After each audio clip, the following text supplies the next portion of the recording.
Thank you to everybody who's spoken today and contributed, but we've got a great final session to finish up today. And then the people that are staying, there's dinner and fun to be had still this evening. But I just wanted to start by sort of giving a little bit of context before I hand over to Anne's for her session. So, as is often the case in NICEC, when we decided to run this conference, a great deal of self-examination and argument and debate ensued about what the focus of it was, what the meaning of it was, and so on. And we eventually got to this idea of sustainability, which we felt could draw together some of the different themes that people were interested in. And I think it's been very, it's been very clear today that there are lots of points of connections between the different issues that we've been picking up on skills, on sort of well-being and around environmental sustainability. But I then sort of did, because I'm a brilliant researcher, I went to Google and looked up sustainable careers and found out who was out there working on it. And very, very luckily, I found the work of Hans de Vos, which is very, very interesting stuff, and which has been, and she's been working with this issue of sustainability in careers for a number of years. So she's at the Antwerp School of Management and is writing on these kinds of issues. But one of the things that was interesting, we were talking about this over lunch, is that I think the challenge for careers as a field is that it's very easy for us to become very fragmented.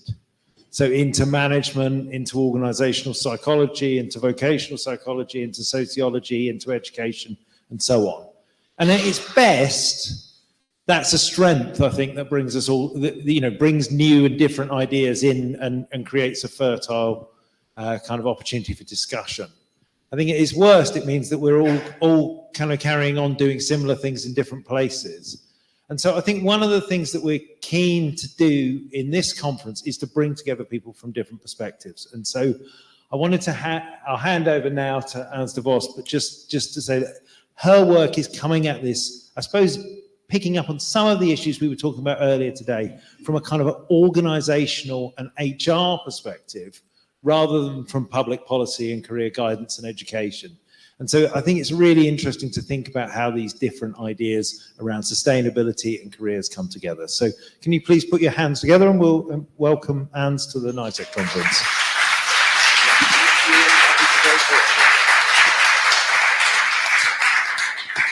Okay, thank you for these nice words.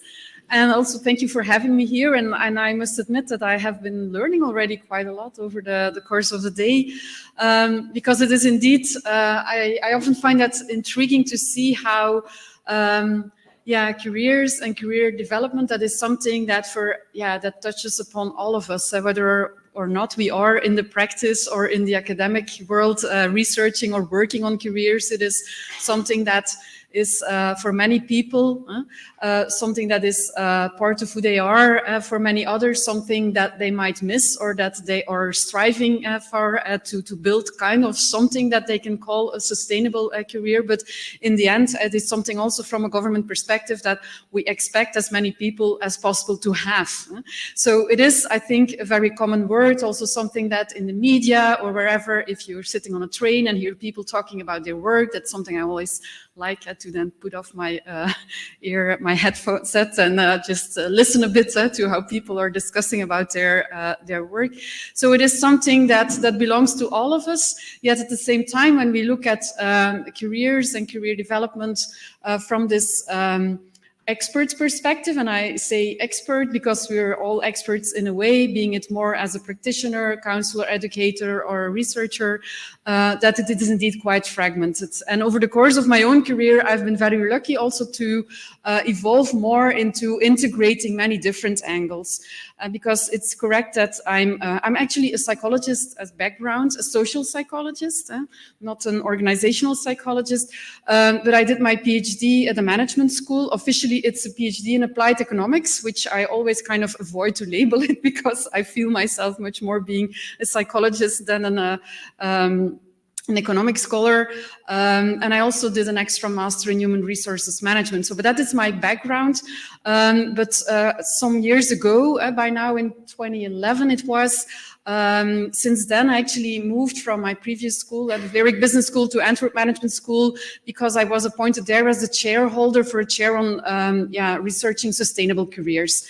And since then, actually, I've really tried to kind of combine many of my interests as a psychologist, but also as a teacher working with students to look at, what are some pertinent questions that we need to answer. How can we really capture this changing nature of careers? What are critical factors influencing the sustainability of careers over time? What are factors influencing career outcomes? And I've been doing that over the past years with one hat, that is being an academic, and you probably cannot read that, but there, some of the publications I made there is in the Journal of Vocational Behavior on conceptualizing sustainable careers, but also in Academy of Management on career in action and on employability. So just to give you a bit of an idea of the scope of my academic work. But at the same time, I've always been also very much intrigued by this practical question, those managerial questions about how can we make sure that both individuals, organizations, but also policymakers are able and capable and motivated to make careers more sustainable for all. And in that sense, also in my own career development, I'm also, I find it very enriching that over the past years, I've become, I've been kind of integrating my work with students, where I try to strengthen their career development in my global leadership course. And there, I just put here some of the things that I'm personally then proud of, or that give me fulfillment, looking back at the session we just had earlier this afternoon, where I'm actually with our students, we designed a course, Global Leadership, where we actually are stretching them to think about what is a career with impact, and where we explicitly bring in the SDGs, sustainability goals, and where we got this Financial Times Responsible Teaching Award for 2 years ago now. But I'm also working a lot with organizations, asking questions on, how do we deal with this changing career context? And recently also with social partners and educational partners at the Flemish government, where I am chairing a partnership for lifelong learning, which so far has been the most challenging part, maybe not always the most fulfilling one, to make things, changing at that level. And there is, of course, also my personal quest for a sustainable career. I really like, also with getting older, I really like the role of being a mentor for younger colleagues, but also kind of being a mentor in terms of making sure that everybody strives to become the best whole person they can be in their career, and that there is no other single person that you have to copy for that, but it's just bringing the pieces of the puzzle together for yourself. And they might not always fit very naturally, but that's more and more also probably in my career stage that I'm in now, that gives me a lot of fulfillment to take that role on the personal level. But in this talk, that's enough for an introduction. I want to bring together some of my research findings or conclusions, not by showing a lot of numbers or figures or models, although I do have some, but give just my more overall thoughts and ideas on that topic. And so I will address a bit the changing career context that is really challenging people, but also us, to look at what is then the sustainability of careers, how can we make this happen, and maybe also how can we move from looking at how is everything around us impacting careers towards how can we also focus more on the way that people, through the career choices they make, impact the context. So in that sense, also making the link to the conference topic. Now, we already had a very general definition of careers this morning in the first keynote. For me, what I found maybe it's a more narrow one because it focuses here at the work domain. But when I look at what is typical, the definition of careers in the psychology literature, also vocational psychology, then it is referring to the sequences of work experiences that evolve over individuals' life course. Now, I very much like the saying of Barbara Lawrence, who said, well, to understand how careers are being researched, it is actually important to look at the historical context. And while in the 60s, the 70s, there was a lot of attention for organizational careers, the corporate ladder and things like that, that made sense in that time. It also is normal that we question that nowadays. But we have seen that in the 80s, 90s, with economic downturns, changes, massive layoffs, etc., more and more emphasis coming on the individual agency, strengthening people in taking charge of their own career development, where we see then in the careers literature concepts like the boundaryless career, protean career, models that are really strengthening that idea of individual agency. Where together with my colleagues Beate van der Heijden and Jos Akkermans from the Netherlands, we found a couple of years ago also that it was important that we came up with maybe a new term or an alternative term to capture our times. And that is then sustainable careers, because we also see that there are limits to the agency that you can expect of people, or that even putting too much emphasis on the agency has really a dark side. If we look at burnout, if we look at people coming locked in a job, a golden cage, and that they feel they are responsible but not knowing how to. So that career sustainability, I think, is a sign of our times, that we might need different frameworks. But what has not changed, and this is actually the basic elements of this very general definition of careers that is for me a starting point, is that careers are about time. They provide a moving perspective. It is the interaction between a person and society over time, where both the person evolves over time, but where also from a more sociological perspective, also time as society evolves. But careers is also about acting in a certain social space. It is about a relationship. It's not only about the person, but the person in a certain context, a context which can change, but also depending on that context, people might experience more or less opportunities in their career development. There might be more or less inclusion or exclusion, or focus on career opportunities for few or for all. And of course, also there, the broader labor market policies do have a strong impact upon careers and career development. For me, as a psychologist, I always, even though we might say agency, you might question the limits of agency, but there maybe a better word would be the individual, because the career is owned by the individual. That is my perspective. I look at it as the individual is the central unit of analysis, as a matter of speaking, acknowledging the different layers of context that are affecting this individual, but it is in the end the individual who makes choices, who has deal with consequences of contextual changes, who is in this, if we are guiding people in their careers, if we are designing high-level policies, in the end it's individuals who are experiencing this or acting upon that or not. And careers might also be subject to change in terms of what they bring to an individual, the values they bring or the specific career outcomes they bring. Now, this is nothing new. This is actually what, at least in the career literature, which is a bit of my playing field, or the general assumptions.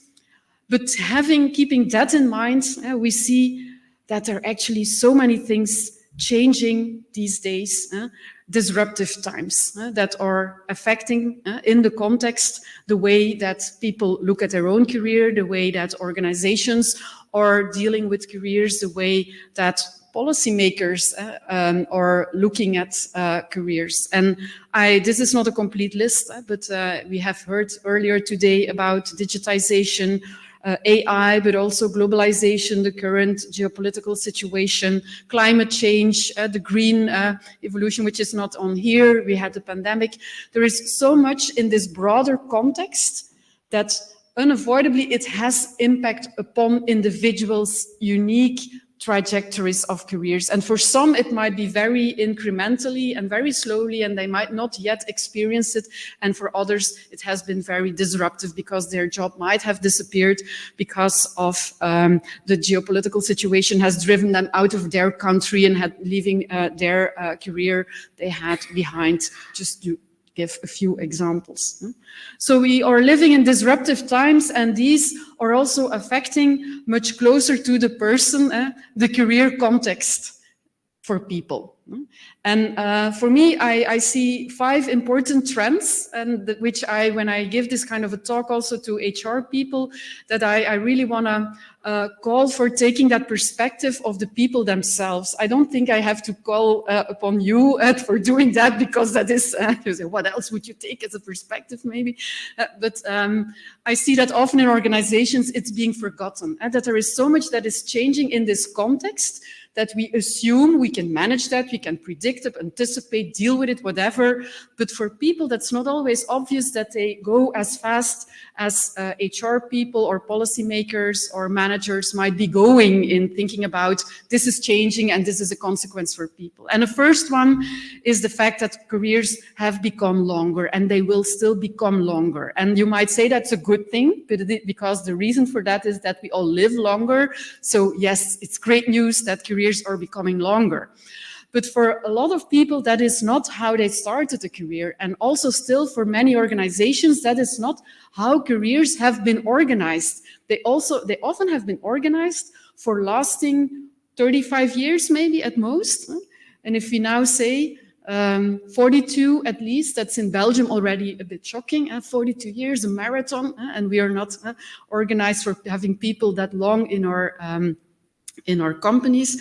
We don't have the systems for that.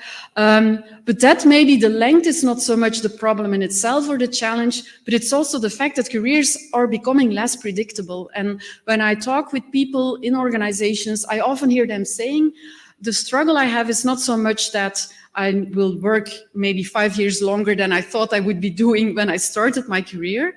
The problem is that I wonder what will be there the longest. Me or this job, because everything is changing so rapidly that I'm not sure that in 5 years I will be still this job that I'm doing now, either that I will still be capable of doing it because technology is changing so much, or maybe it has even become redundant. And how do I deal with that?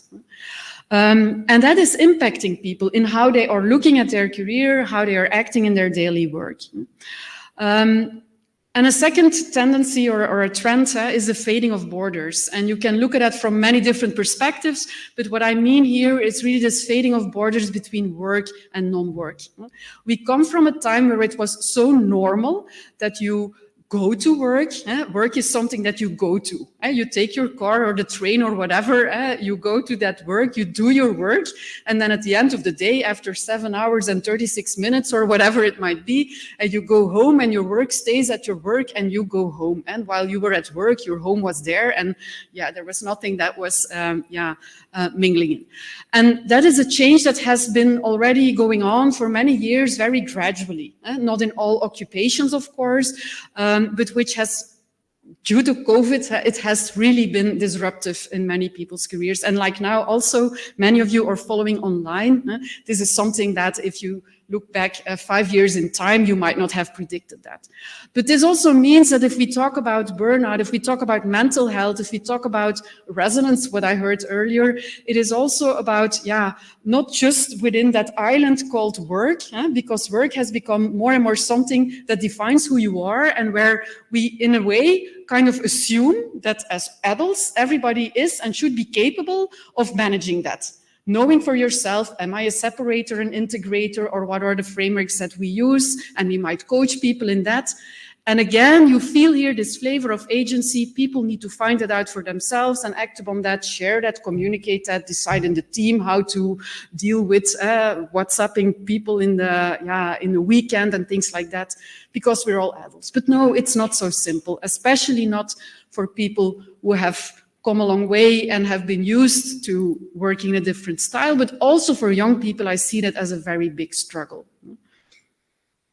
But that's not all. So a third challenge I see is that talent is kind of a new currency. We see a labor market which is kind of segmented in a way that there is a huge demand for certain kind of profiles, for certain skills, whilst other skills are becoming redundant. But from a personal perspective, it also means that kind of the half-life cycle of their skills, how long your initial diploma or skills that you have in your backpack will keep you going, that might become less predictable, and that there is really a need for renewal. We heard this morning already that it's not always the skills that give you access to a job that or which on your diploma or your transcript are there, that are the ones that you really need at work.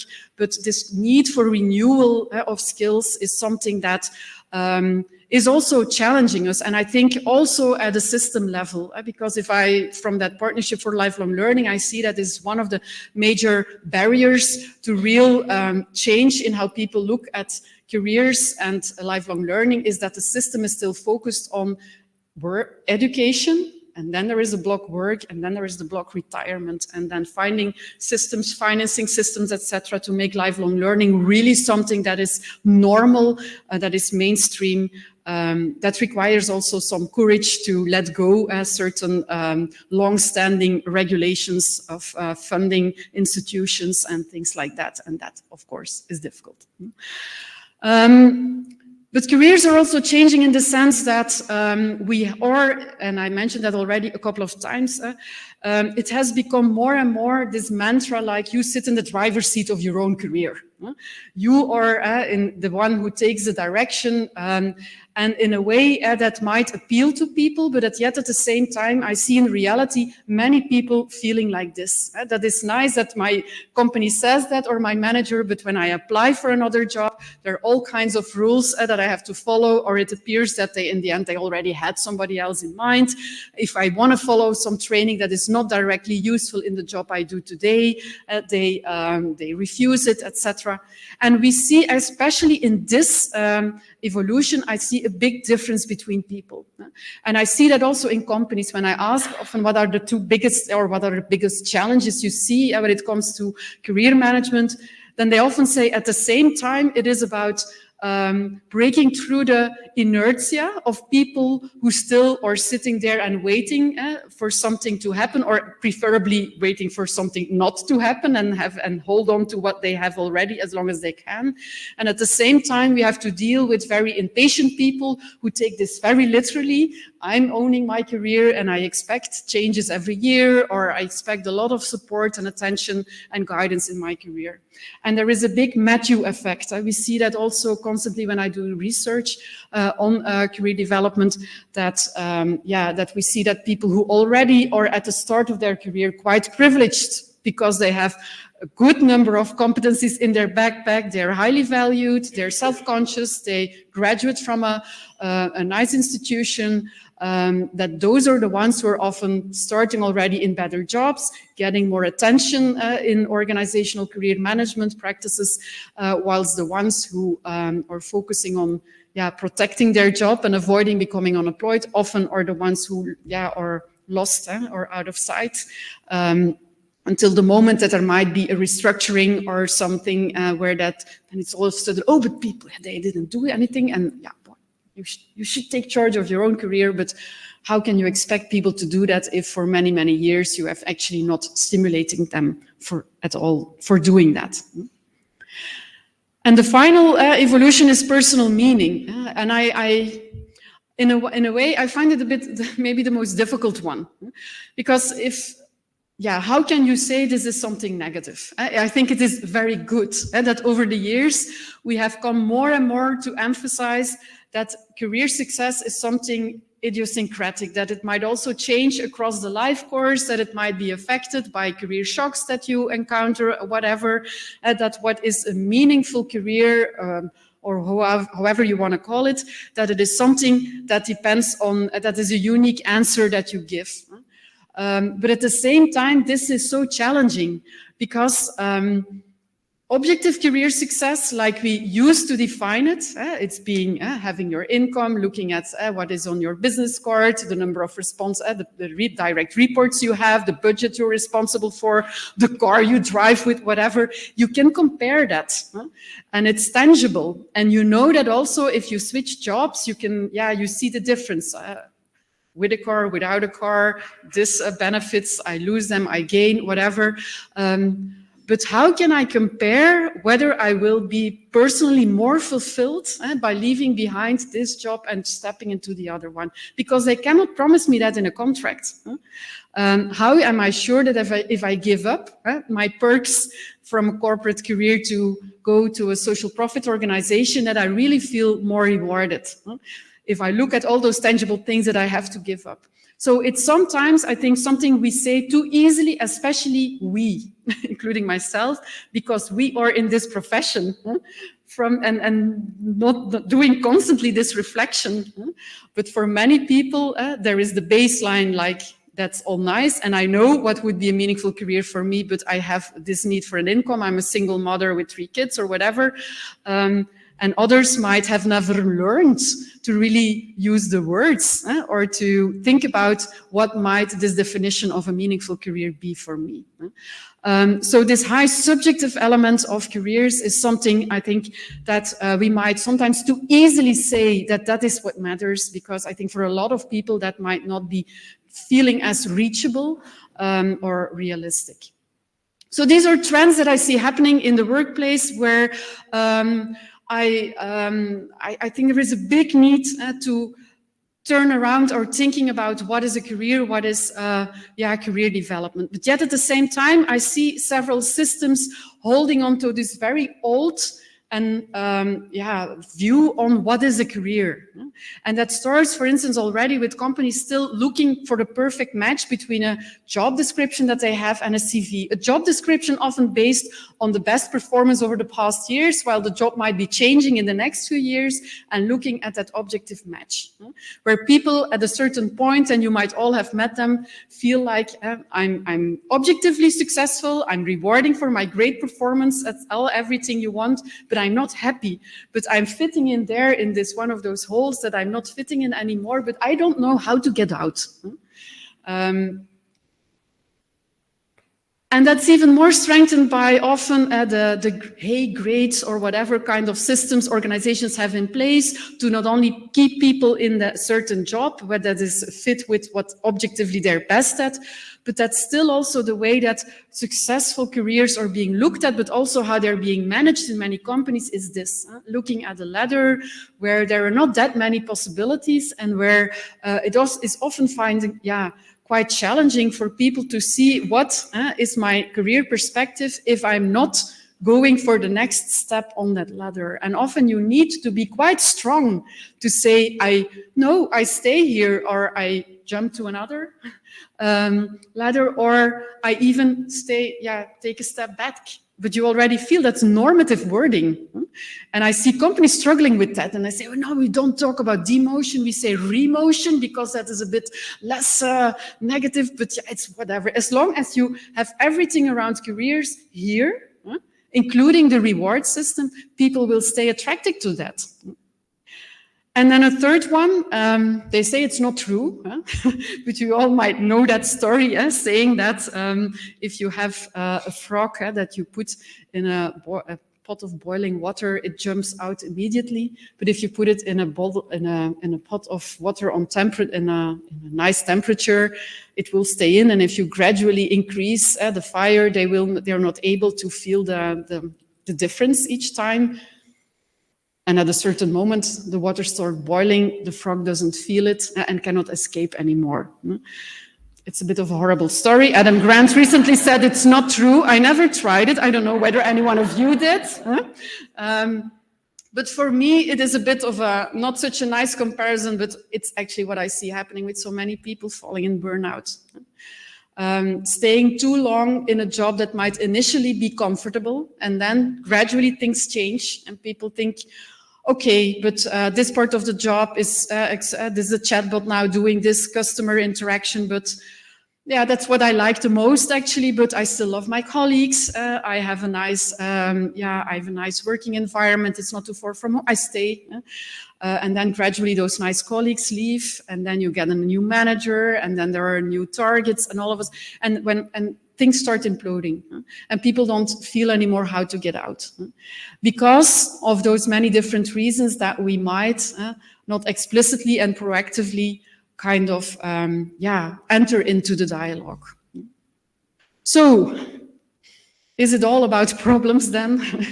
I don't think so, but I think this is a context that we should not forget, that this is the context, and I'm not complete now, but for me, these are things that from my research, but also from working in organizations and with people that I see are challenging us, and that's why I think a new kind of a paradigm from career agency, from organizational careers to individual career agency, that it is time to think further about career sustainability.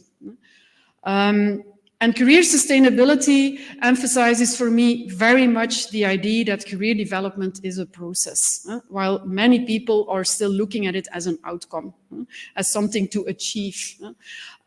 Whilst it is for me very basically, I say that also when I work with people or doing this session with people, it's through the work that you do every day that you work on your career. A career is nothing more than that. A career is just the accumulation of work that you do. So, and even if you change jobs a lot, most of the time you're doing the same job, or you're doing work in a certain kind of a job. So focus there on what determines your career sustainability. And as I already mentioned, it was, I think, back in the 2014, sorry, that I did my first thinking and writing together with Beate van der Heijden from the Radboud on sustainable careers. And we actually departed from that very generic definition of Arthur and Lawrence in the 80s on careers that I showed earlier, where we say, for us, a sustainable career is where that you see, where you can have a variety of patterns of some sort of continuity over time. But it can be a pattern that for some person is a continuity of jobs within a certain organization.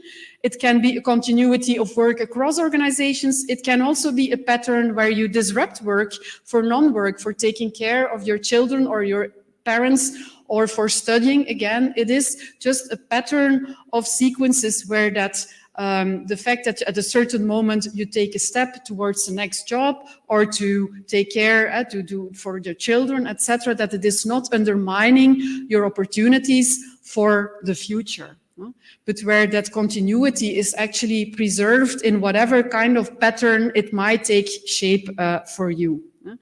And in that sense, a sustainable career is for us a form of human sustainability, where you can create, but also maintain adaptive capacity, that you adapt your career choices to the needs of yourself or your surroundings, but that you do that not at the expense of future opportunities.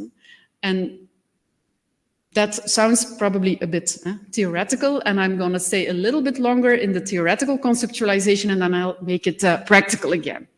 Because when we conceptualize sustainable careers, for us, the individual again stays the central actors, but we really take a systemic approach, where we look at how careers evolve in contexts and with various stakeholders. You cannot understand the sustainability of a career by in isolation looking at an individual career actor. You have to look at the context at home, the context at work, the broader context at large.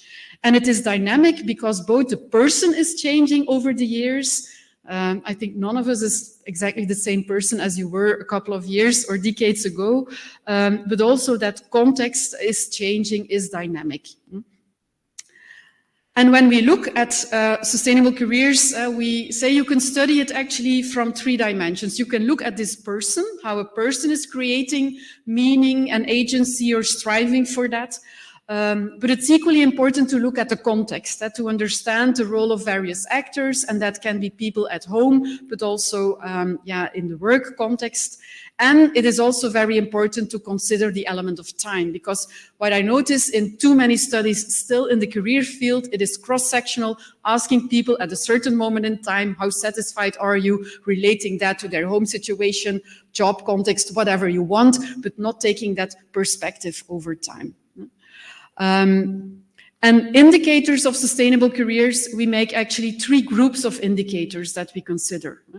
A sustainable career for us can be regarded from the perspective of the broader umbrella term of happiness, which relates to all the more the psycho-emotional indicators like feeling engaged, feeling subjectively successful, having fulfilling work.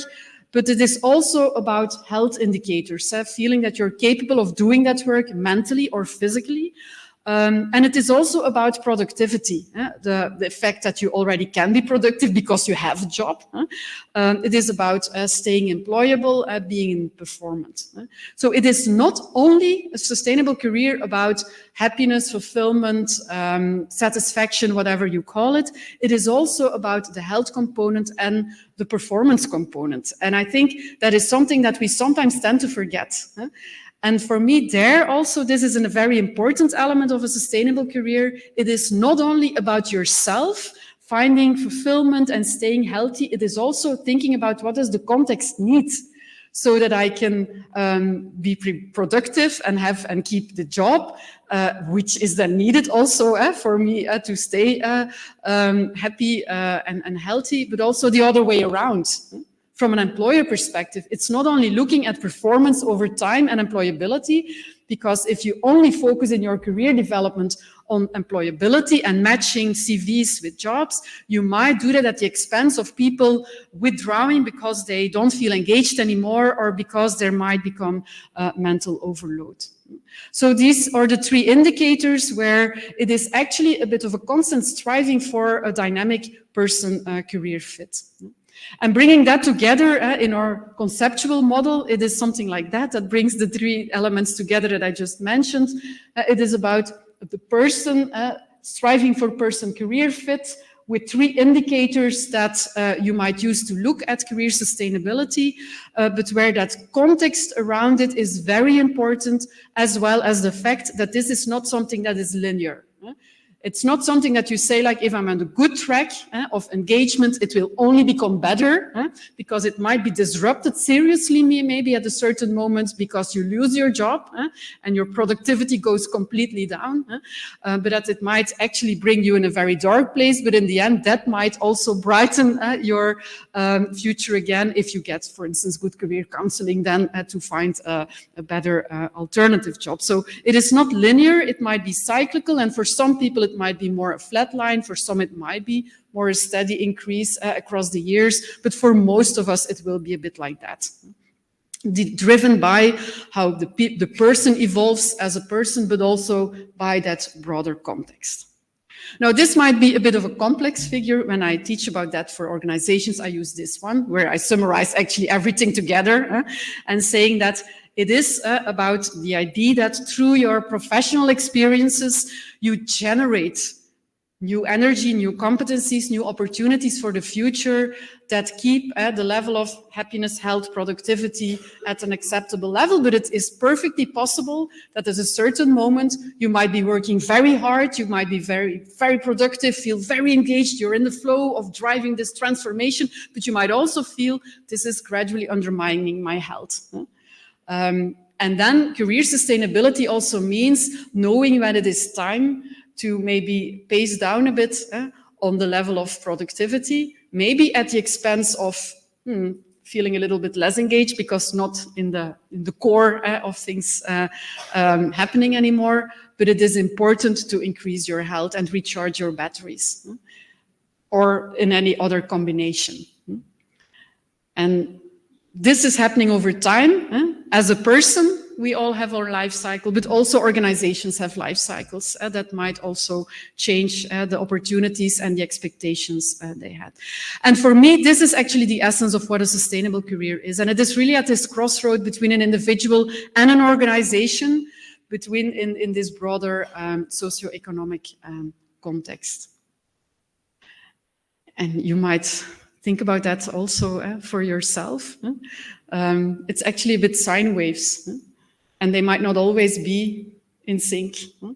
And looking backwards at the start of our career until where we are now, we might have seen that some of those might have fluctuated more than others. But it is really about grasping this. And when I work with this model with people, it is also about letting them draw that. So we all have this drawing exercises of your career experiences. And I take that from this angle of career sustainability. Now, this is a bit the general framing. But the question is, of course, how to make this happen.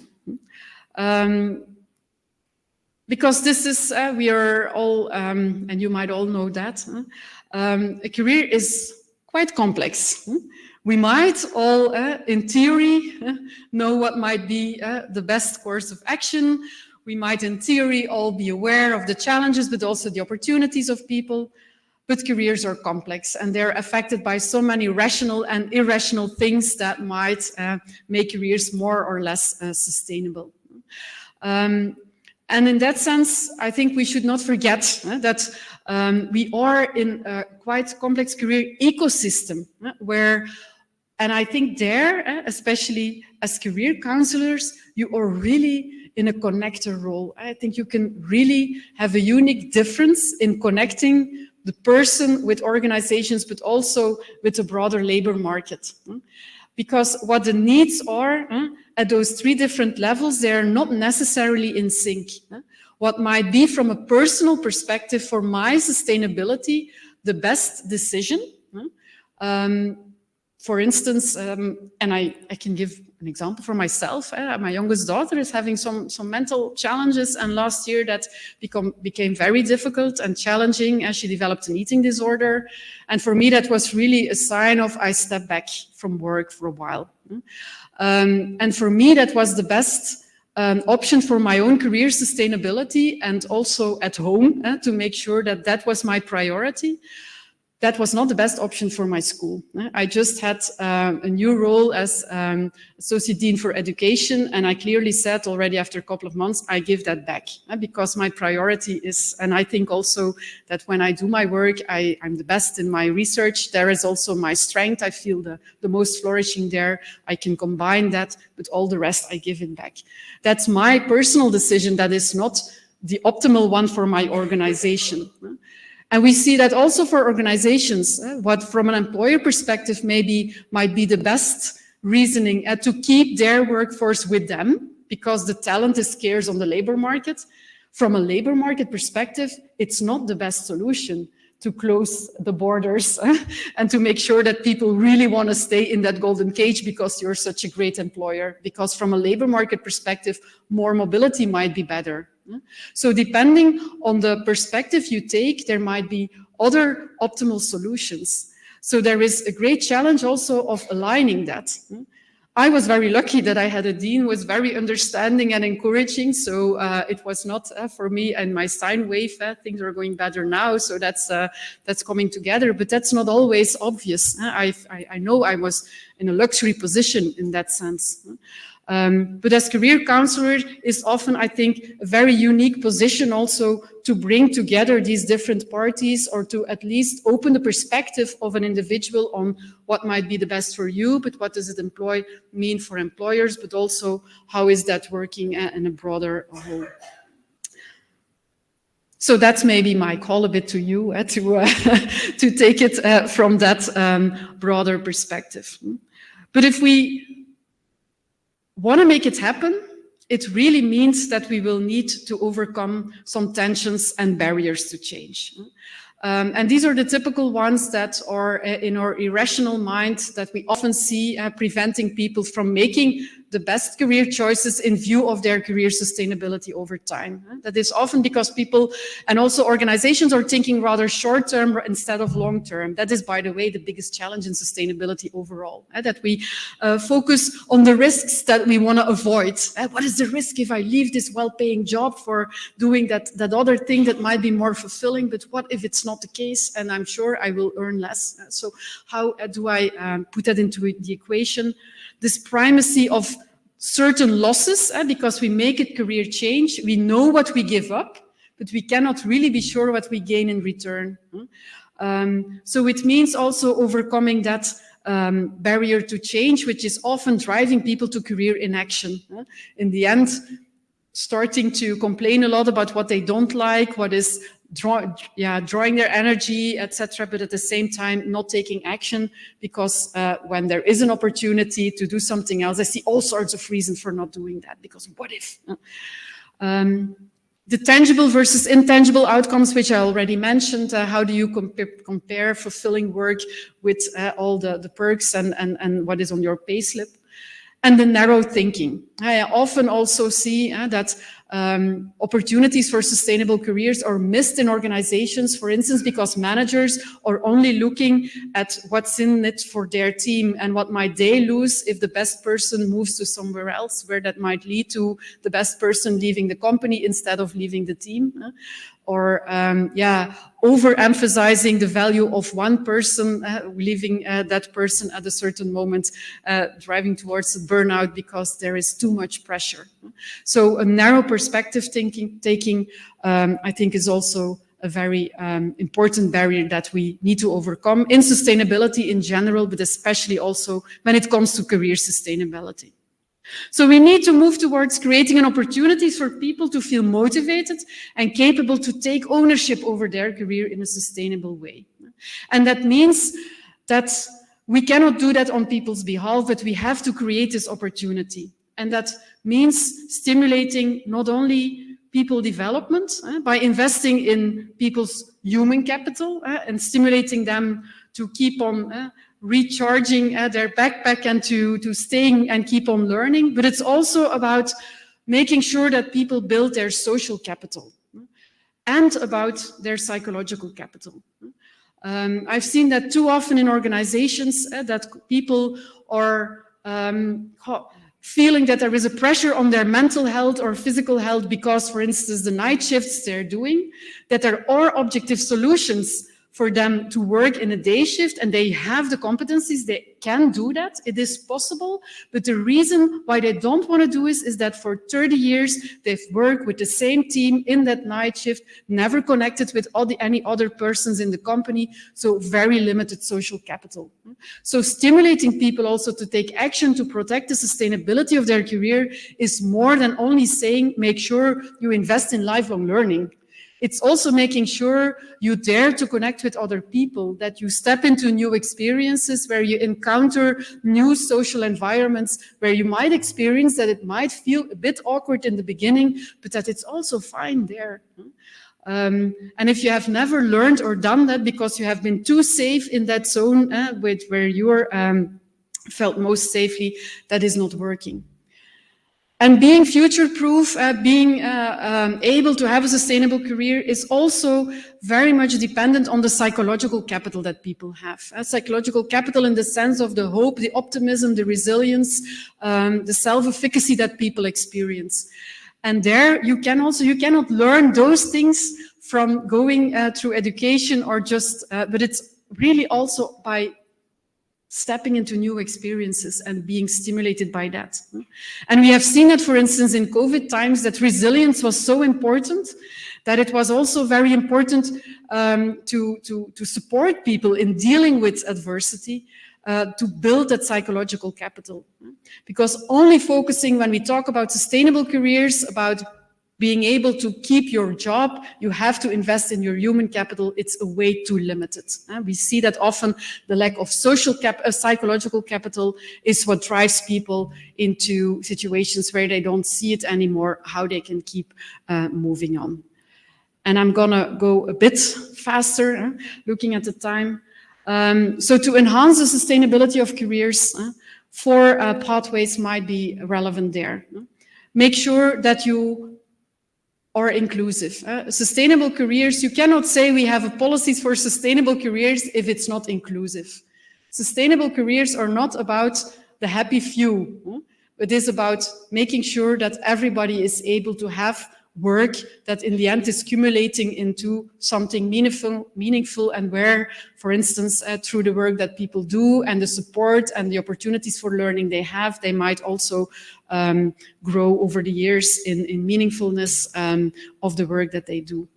It also means respecting the unique needs of specific groups of individuals or individuals themselves. And it can be age-related, it can be all layers of diversity, where we might see that sometimes also to make sustainable careers inclusive, that we need to target certain groups. It also means an integrated approach. And that is something I really see that organizations are still missing out. Also policy. And maybe sometimes we also, maybe because depending on our own expertise and our own angle, we might sometimes focus too much only on skill development to stay employable, only on personal resilience to stay healthy, where for people in a career, in a person, this all comes together.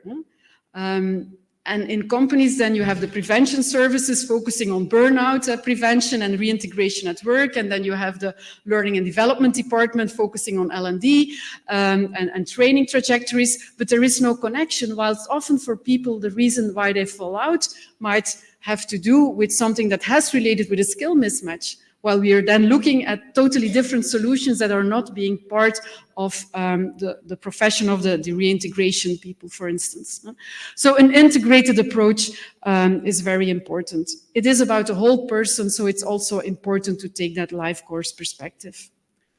Enhancing the sustainability of careers also means not only a reactive approach that might be needed sometimes to solve problems, but it's also avoiding that new groups of people become vulnerable and that you have to be reactive all the time. It's also about making sure that people are strong enough to take care of their career sustainability before you have to solve problems. And it is about self-management, but it is also about strongly facilitating that. A career is not owned by you, not owned by the employer, it's owned by the individual. You cannot manage it on their behalf, but at the same time, you cannot just assume that all people are capable of doing that. So that's why I'm also so convinced that investing more in learning and career competencies is so critical, and that it's something I think we too easily take for granted. Just one example of a company where that I've been working with already quite some years is Johnson & Johnson, the Belgian site, where there is a big research and development site, where they're actually trying to put this into practice through what they call the 4D model, where they say we really want to move as a company away from this linear thinking about first you learn, then you work, then you rest, to using 4 dimensions of a career, which is learning, working, resting, but also caring, and recognizing that for every individual at a certain moment in their life, determined by different kind of factors, there might be more need for spending energy or time at work, at learning, at resting or caring. And this is where career conversations will be focused on, rather than looking at what is the next step you want to take. And every year we open that up again, because it's not because I have said at a certain moment I want to focus more on care, because I have good reasons for that. That doesn't mean that I cannot be very ambitious to come back at a later moment and say, like now, the block of work can be bigger again.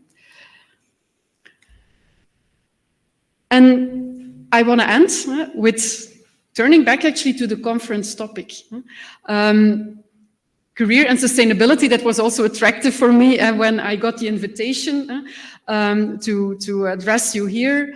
I think it is really time, if we talk about what is the time and the historical context for looking at careers, I think we need to move one step further in sustainable careers, to look at not only how can we make sure that people have a sustainable career by considering those many influences of the context and how people can deal with that, but that we need to take a step further to look at how can we make sure that people create impact to make the world a better place through the careers they have.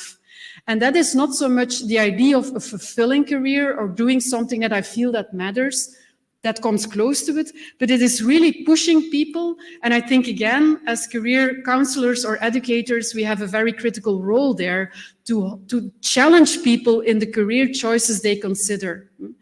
And I do that with my students, and I just added 2 quotes here from 2 students, and they're a minority. Yeah? I'm not having the quotes here of the 80 students who see something else when I ask about an impactful career.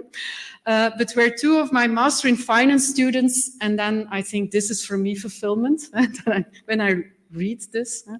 When students really come to the discovery that maybe even though at the start of the academic year they thought I'm going for finance because I want to move to London then and have this great career here in finance, and discover that it is actually through the choice that they can also have an impact on the world. And making that deliberate reasoning. And I think that is still many steps towards making this mainstream. But I think if we are not doing that, who will?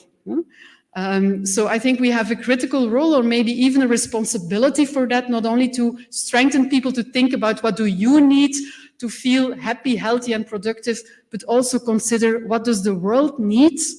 What are the urgent and critical challenges that we are facing?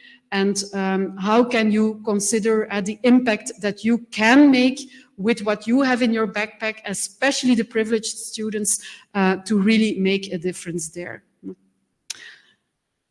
And I'm going to stop it here, because that, I think, is also bringing the circle back to what is the topic of the conference. And if you said at the beginning, like it was also a bit looking at how, if you look at career sustainability, we are approaching it from different angles. I think we can bring it all together here to see how we can make sure that we are not only contributing to the SDGs by making sure that we have sustainable career policies, but that we also stimulate people in their career choices to do things that matter for addressing these SDGs. So I'm going to leave it here. Thank you for your attention. It has been a long day, but I hope there's some energy left for the rest of the day to go. Thank you. Great. Well, thank you so much. It's been a tour de force and challenging to us as well, I think, about how we're going to help people to find sustainable and meaningful careers. I don't know whether anyone's we'll perhaps just take 1 or 2 questions. If anyone's got anything before we break today. No, we're ready for, Jill, go, hold on. Thank you. Jill Fugero. I just want to say thank you, Ans. That was really stimulating and challenging. I really was struck by some of the connections between what you were saying and other aspects of, vocational psychology and other traditions within the careers world that we were talking about at the beginning. And in terms of the practical, I wanted to draw attention to what you said about career stakeholders, our colleagues and our families and other people in our lives. And thank you for sharing that personal dimension there. And also the idea of those social connections at work, not just being with one set group of people, like the people you're on shift with or a close team of colleagues, but identifying different and evolving social connections at work. I'm an extrovert. I get energy from other people, so I really like meeting new people in different through different aspects of my work. But I can understand that might be challenging for some clients and for some people in their work context. So I just wanted to share. That's what I'm really thinking about, having listened to you today. Thank you. Thank you. One more and then final word, and then I think we're done for today. Thank you. Thank you. No, really interesting presentation. I was curious about how you helped Johnson & Johnson introduce that new way of talking about careers, the 4 pillars. Because I do a lot of work helping managers talk about careers, and I could imagine that's quite challenging. So I was just curious if you've got any things you could share about that. Thank you. Yeah, it's actually, I think it's an interesting case because they are, as a company, they are also a knowledge partner of our competence center. They're an R&D driven organization, so they are also interested in evidence-based practices, and we're really very lucky with the people that are there, also very interested in following closely what is happening. They really use our model of sustainable careers. But the 4D model is indeed something that they were inspired also by reading about how can you move away from this linear thinking, and also feeling that we get stuck there because people are still in their career conversations, also managers talking about that. So that's why we had several conversations on what are alternative career models, but then they really came up with that themselves. And the interesting thing that they did was, of course, it's not so difficult to convince HR on those frames.